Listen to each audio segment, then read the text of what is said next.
오늘은 우리가 사도 바울이 쓴 서신 중에 하나인 디모데후서 말씀 중에서 1장 서두 말씀을 우리가 함께 펼쳤습니다.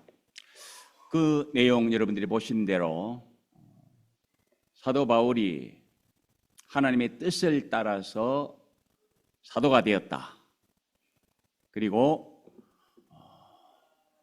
하나님께서 디모데를 축복을 하는데 은혜와 평강과 공일이 넘치기를 원한다. 그리고 너를 생각한다. 그러면서 위하여 기도하고 있다. 그리고 마지막으로는 심히 보기를 원한다. 너 보면 참 기쁘다.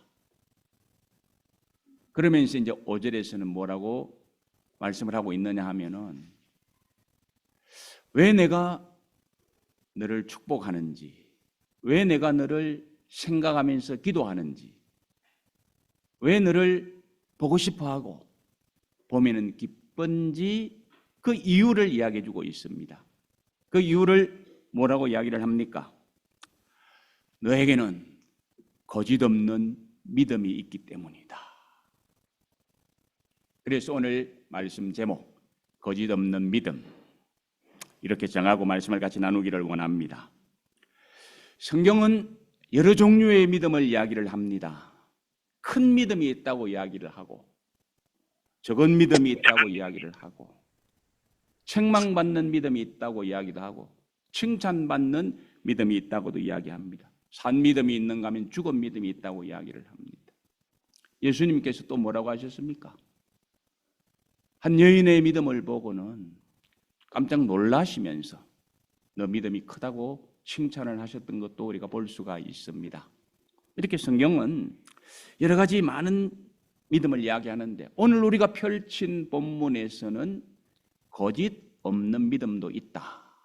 이렇게 이야기를 해주고 있습니다. 여기서 거짓 없는 믿음이란 신실한 믿음을 이야기할 것입니다. 윗선이 없는 믿음을 이야기할 것입니다. 가짜가 아닌 믿음을 이야기할 것입니다. 그렇다면 여러분들에게 한번 여쭤보겠습니다. 여러분들의 믿음은 어떤 믿음입니까? 한번 점검해 보자는 것입니다. 왜 점검이 필요할까요? 우리가 살아가는 세상에서 점검이 필요한 것은 너무나도 많습니다.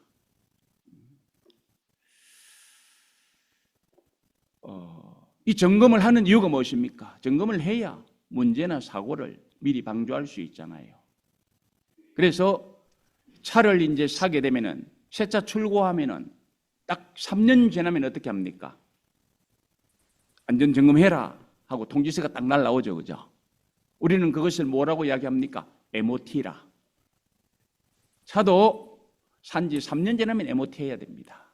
그리고 이제 점점 시간이 지나면서 MOT 받을 때가 다가오면은 저 혼자만은 아닐 것입니다. 여러분들도 이번에는 돈이 얼마 들어가지? 저 걱정하잖아요. 그렇지만은 돈 드니까 안 받아야지 할 수 없잖아요, 그죠? 반드시 해야 되는 조항이니까. 그래서 MOT를 받고 돈이 들어도 MOT를 받고 또 안전운행을 하게 되는 것입니다. 그러므로 우리의 믿음도 그런 차원에서 한번 점검해 보자는 것이에요. 그래서 내가 믿음을 점검하면서 살아갈 때에 내 믿음이 기능을 발휘할 수 있게 해야 되지. 정작 내 믿음이 기능을 발휘할 때에 내 믿음의 기능이 발휘되지 못한다면은 이건 대단한 문제 아닙니까? 그러므로 우리는 수시로 우리 믿음을 점검해야 됩니다. 내 믿음이 바른가? 내 믿음이 살아있는가? 내 믿음에는 윗선이 없고 거짓이 없고 주님께서 내 믿음을 보실 때 가짜라고 이야기하지 않도록 내 믿음을 관리하고 있는가? 수시로 점검을 해야 됩니다. 그래서 고린도후서 13장 5절 말씀 한번 보실까요? 너희가 믿음에 있는가 너희 자신을 시험하고 너희 자신을 확증하라. 이렇게 말씀합니다. 이 말씀의 의미가 무엇입니까? 이 말씀은 불신자들에게 준 말씀이 아니잖아요. 믿는 자들에게 주신 말씀입니다. 시험해 보라는 거예요. 너희가 예수 그리스도를 믿는다고 하는데 정말 너희들이 예수 그리스도를 믿고 있느냐? 바른 믿음인가? 변질되지는 않았는가? 거짓은 없는가? 한번 너희들 스스로 체크해보고 면밀히 살펴보고 확증하라는 것입니다. 제가 이 말씀을 생각하면서 누구에게 이런 믿음이 있었을까? 물론 디모데에게 있었죠. 그리고 딱 한 사람을 떠올려 보았습니다. 아브라함. 아브라함의 믿음은 이 거짓 없는 믿음이었을 것이다 생각을 했습니다. 로마서 4장 18절로 21절 말씀 한번 보실까요? 쭉 한번 보겠습니다. 아브라함이 바랄 수 없는 중에 바라고 믿었으니 이는 내 후손이 이 같으리라 하신 말씀대로 많은 민족의 조상이 되게 하려 하심을 인함이라.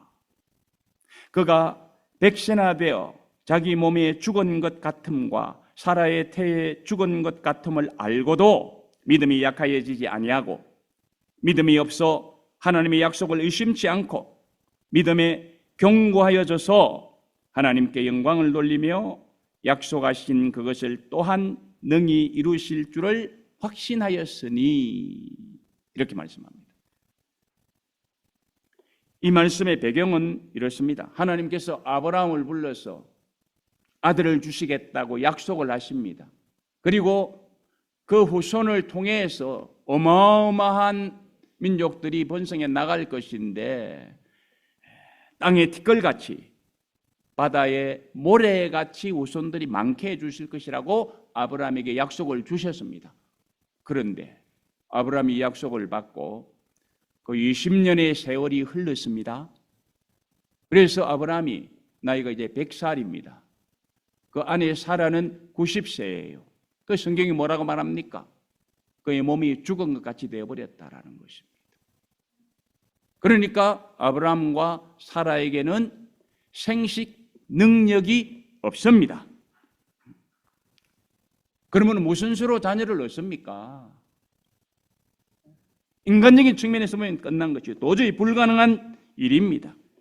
그런데 성경은 뭐라고 말합니까? 그럼에도 불구하고 아브라함은 믿음이 약하여지지 아니했다라고 하죠. 그가 바랄 수 없는 중에도 바라고 믿었다 이러잖아요. 대단한 믿음입니다. 상황이 변해도 하나님께서 주신 말씀 붙들고 믿는 믿음에 흔들림이 없었다는 것입니다. 이게 바른 믿음입니다. 이게 윗선이 아니에요. 이게 가짜가 아니에요. 이게 거짓이 아니라는 것입니다. 이게 변질된 믿음이 아닌 것입니다. 전에는 믿었는데 지금은 그 믿는 믿음이 없다면 이것은 틀림없이 달라진 믿음입니다. 변질된 믿음입니다. 그런데 아브라함에게는 그런 믿음이 없었습니다. 아브라함에게는 그 믿음이 전혀 불순물이 섞이지 않았습니다. 믿음이 약하여지지 아니하고 바랄 수 없는 중에도 바라고 믿었으니 이런 믿음이 거짓 없는 믿음 아니겠습니까? 그러나 세상에는 진실하지 못한 믿음, 가짜 믿음, 거짓이 들어있는 믿음, 그런 믿음이 참 많습니다.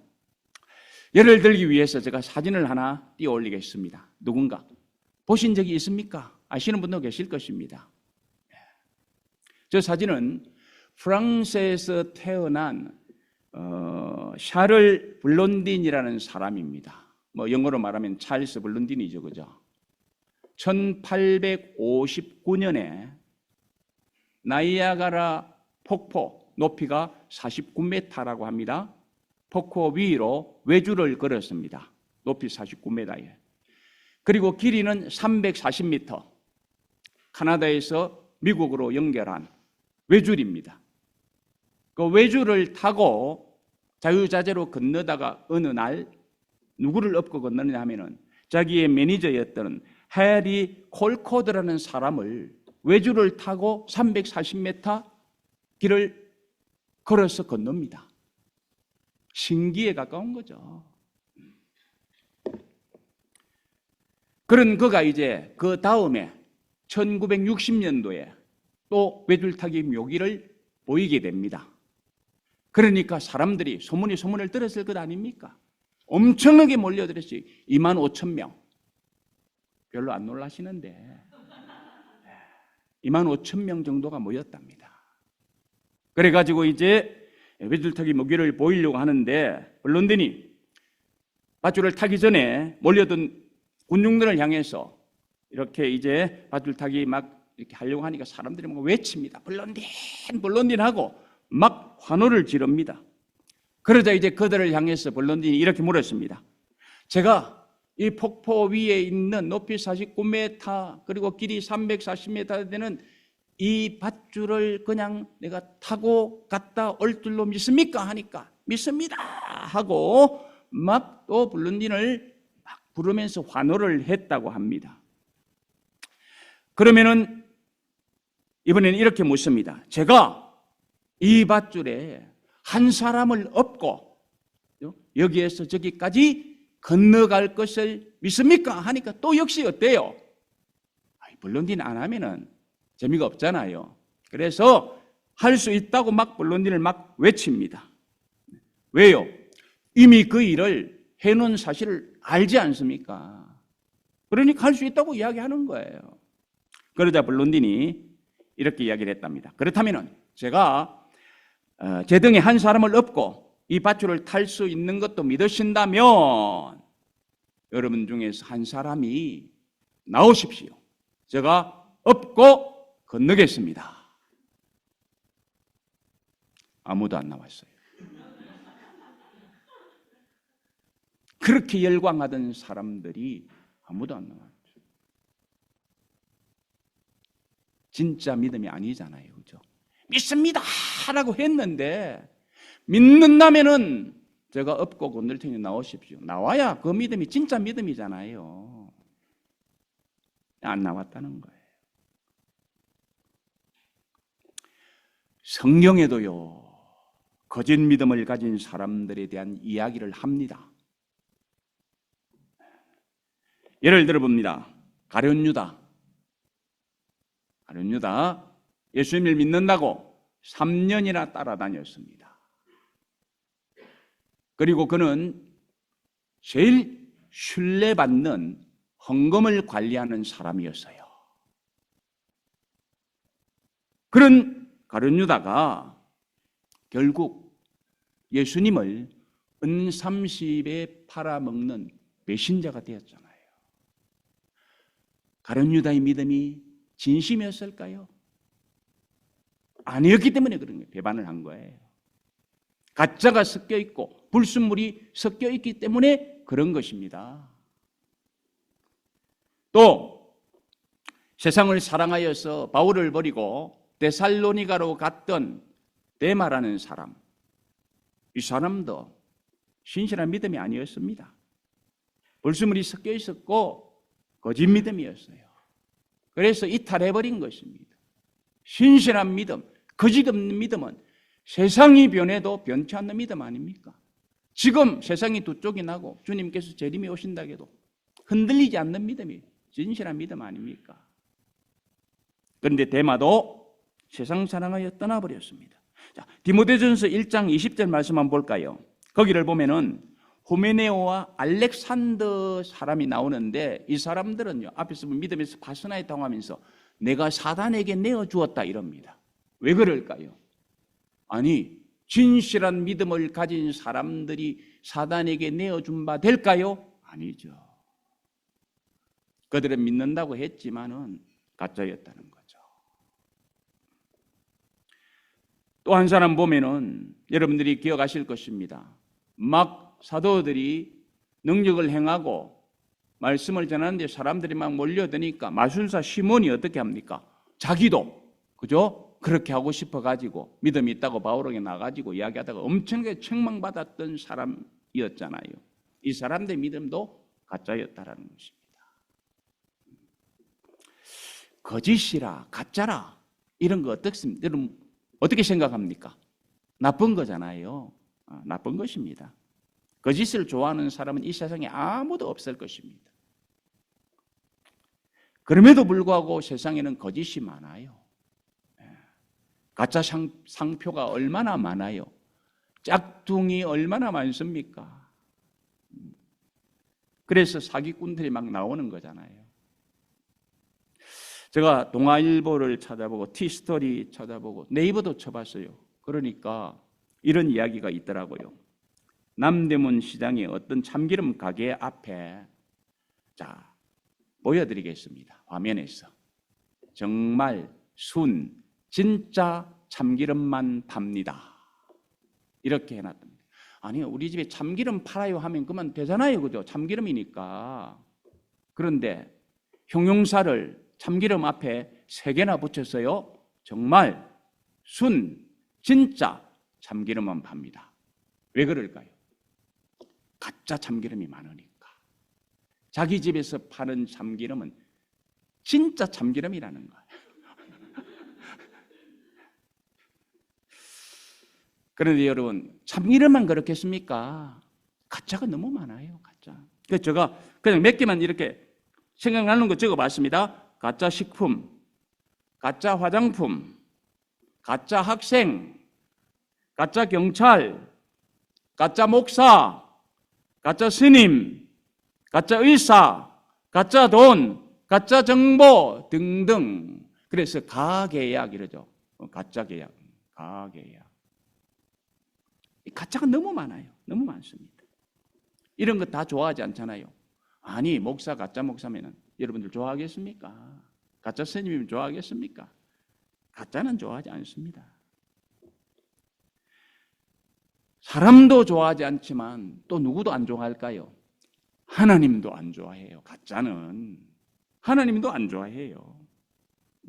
자, 하나님이 안 좋아하는 이 가짜 거짓이 섞이고 불순물이 섞인 이 사람들을 안 좋아하는 예를 한번 봅시다. 자, 여러분들 아시죠? 아나니아 삽비라 한번 생각해 보십시다. 사도행전 5장 2절 말씀 한번 보실까요?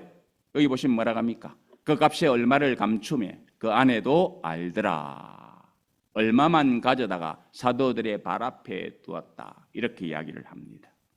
여기 보면은 자기 소유를 팔아가지고 얼마를 감추고 그것이 모두인 양 사도들에게 가져갔다라는 말입니다.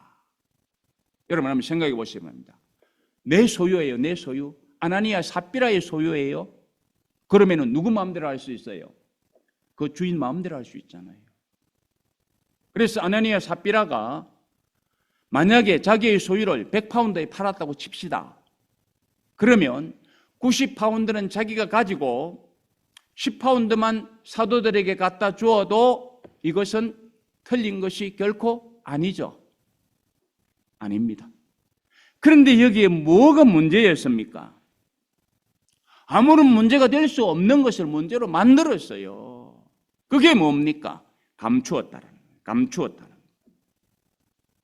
거짓을 했다는 것입니다. 그것이 전부인 양하고 내놓았다는 것입니다. 왜 사실대로 말할 수 없어요? 100파운드에 팔았습니다. 90파운드는 제가 가지고요. 10파운드 드립니다. 진심이잖아요. 여기에 누가 잘못됐다고 이야기할 수 있습니까? 그런데 이 아나니아와 삽비라는 감추고 그것이 다인양 같다. 만약에 100파운드 팔아가지고 1파운드 자기가 하고 99파운드 드리면서 다라고 해도 거짓이잖아요. 그래서 3절에서 보면 뭐라고 말합니까? 베드로는 아나니아야 어찌하여 사탄이 내 마음에 가득하여 내가 성령을 속이고 땅값 얼마를 감추었느냐 거짓을 책망하고 있습니다. 자, 또한 8절 말씀 한번 보실까요? 거기를 보시면 삽비라에게도 이야기합니다. 그 땅 판값이 이것뿐이냐 내게 말하라. 베드로가 삽비라고 이야기하니까 삽비라는 뭐라고 합니까? 예, 이것뿐입니다. 뭡니까? 거짓말하는 거죠. 그래서 어떻게 됐습니까? 둘 다 죽잖아요. 이런 거짓이 나쁘다라는 사실을 하나님께서 본보기로 보여주는 것입니다. 그런가 하면 마태복음 7장 23절 말씀 한번 보실까요? 거기를 보면 그때에 내가 저희에게 밝히 말하되 내가 너희를 도무지 알지 못하니 불법을 행하는 자들아 내게서 떠나가라 하리라. 무슨 말씀입니까? 가짜 믿음을 가진 사람에게 경고하는 거예요. 그들은 주님을 불렀습니다. 아니 그리고 그들은 어떻게 했습니까? 선지자 노릇을 했어요. 능력도 나타냈어요. 귀신을 쫓아냈어요. 권능을 행한다고 했습니다. 그렇지만은 우리 주님은 그들을 향해서 뭐라고 합니까?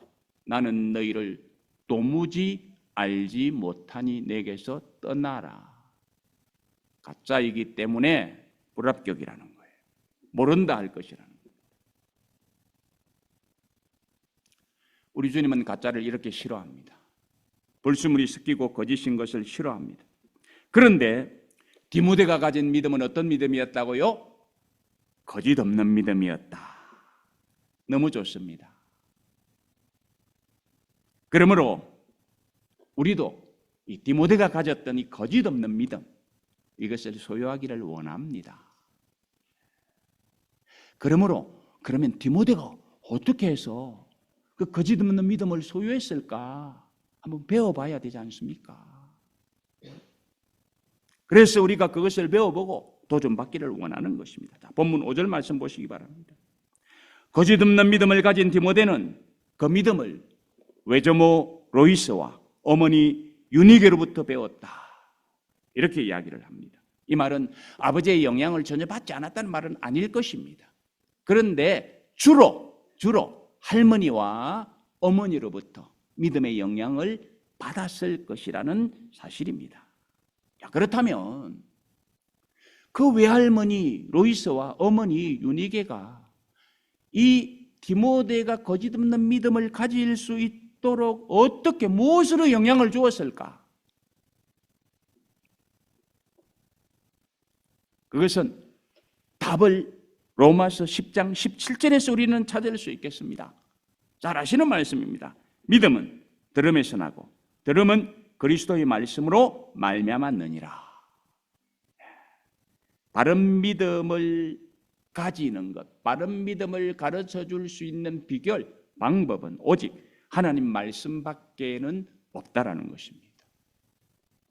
선지자 노릇하고 권능을 행하고 귀신을 쫓아내는 것을 보여주어도 아닐 수 있습니다. 그런데 무엇이 하나님의 말씀, 하나님의 말씀. 그러므로 우리는 거짓 없는 믿음으로 서려면 말씀으로 무장해야 합니다. 성경을 많이 읽어야 됩니다. 성경을 많이 배워야 됩니다. 사실 우리가요, 어디에서 무엇을 배우는가 하는 것은 상당히 중요합니다. 이런 이야기가 있어요. 한국에 초창기에 어떤 선교사님이 들어와 가지고 이제 막 한국말을 막 배우고 있는 중이었습니다. 그런데 그 교회에서 이제 좀 이렇게 어린 어떤 친구가 말을 좀 거칠게 한 것 같아요. 그런데 그 친구가 내뱉은 말이 지랄하고 있네. 그러니까 이 말을 모르잖아요, 아직 선교사님은. 그래서 머리에 딱 입력을 합니다. 오늘 또 하나 배웠다. 지랄하고 있네. 그래서 이제 자기에게 한국어를 가르쳐주는 전도사님이 가가지고 묻습니다. 전도사님, 지랄한다는 말은 무슨 말입니까? 애들이 지랄하고 있네, 지랄한다는데 하니까 가만 들어보니까 전도사님이 야, 우리 교회 애들이 그런 말을 하는 거, 야, 이거 참 좋지 않은 건데 해서 애들을 감싸주기 위해서 이 선교사님에게 좀 이렇게 둘러댔답니다. 아, 선교사님, 그것은요, 기도하자고 하는 고상한 뜻입니다. 이렇게 이제 이야기를 해 주었대요. 그러니까 선교사님은 알았다는 듯이 고개를 끄덕끄덕 하더랍니다. 근데 문제가 일어났어요.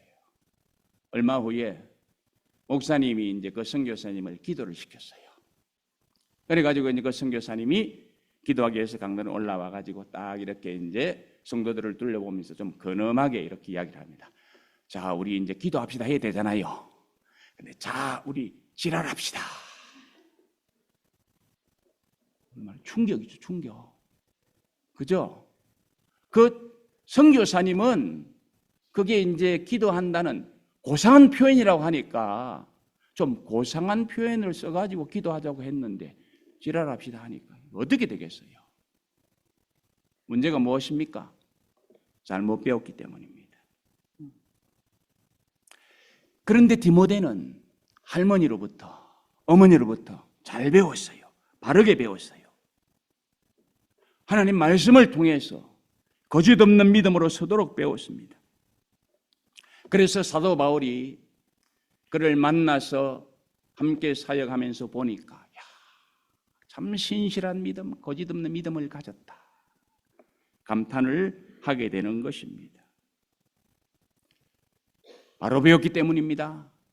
그리고 두 번째, 바로 배웠을 뿐만 아니라 그 배운 것을 끝까지 붙잡고 있었고 신실하게 진실하게 지키면서 성장해 갔기 때문입니다.